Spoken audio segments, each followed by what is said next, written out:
Hello, नमस्कार मंडळी. तर तुमचं सगळ्यांचं स्वागत आहे माझ्या चॅनलवर. तर आज कुठला डेली व्लॉग किंवा इतर कुठला व्लॉग नाही आहे. तर आज मी फिश बनवते आहे. त्याचा मी हा व्लॉग टाकला आहे, म्हणजे व्हिडिओ टाकला आहे. तर ही कुपा ही फिश आहे. फिशमध्ये भरपूर असे प्रकार आहेत. त्यातलाच हा कुपा म्हणजे कुपा ही फिश आहे. तर ही फिश बनवण्यासाठी मी इथे ओलं खोबरं घेतलं आहे, 2 हिरव्या मिरच्या घेतलेत आणि आलं लसूण पेस्ट आणि कोथिंबीर हे सगळं मी थोडंसं पाणी घालून वाटून घेतलं होतं. आणि इथे ही फिश मी 2-3 वेळा साफ करून घेतली होती, स्वच्छ करून घेतली होती. आणि त्याच्यामध्ये तिखट म्हणजे आपलं घरगुती तिखट 2 चमचे आणि 1 चमचा लाल धनिया पावडर आणि गरम मसाला 1 पावडर आणि चवीपुरतं मीठ हे सगळं मी मिक्स करून घेतलं होतं, असं त्याला लावून घेतलं होतं. आणि चिंचेचं पाणी सगळ्यात महत्त्वाचं चिंचेचं पाणी असतं. तर मी थोडीशी चिंच भिजत ठेवली होती पाण्यामध्ये आणि ते पाणी हे सगळं मी लावून ठेवलं आहे फिशला. 1-5 मिनटं मी लावून साईडला ठेवलं होतं.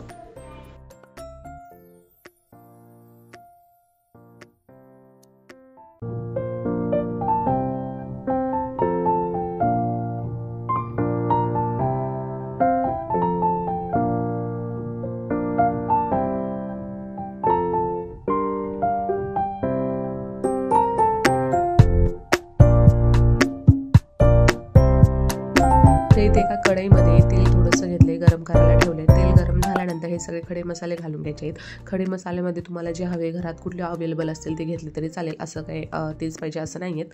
तर माझ्याकडे हे जे खडे मसाले मी दाखवते हे सगळे अवेलेबल होते, ते मी सगळे घातले. छान अशी वास सुटेपर्यंत परतून घ्यायचं आपल्याला.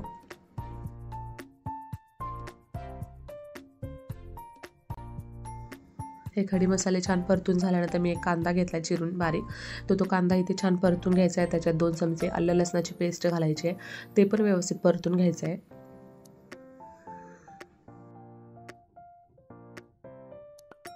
छान परतून झाल्यानंतर व्यवस्थित शिजल्यानंतर कांदा आपण जे ओल्या खोबऱ्याचं पेस्ट वगैरे बनवली होती, मिक्सरमध्ये वाटण करून घेतलं होतं, ते वाटण इथे 2 चमचे घालायचे आहे.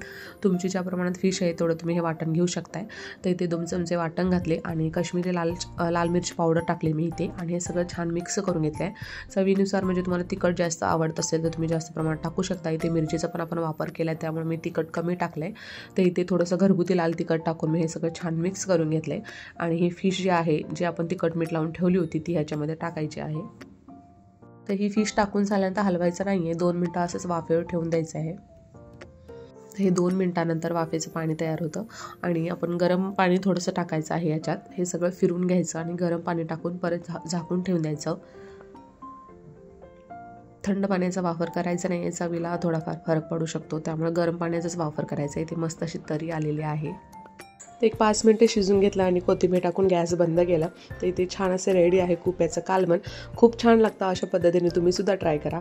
भाकरी चपाती किंवा भातासोबत पण आपण खाऊ शकतो.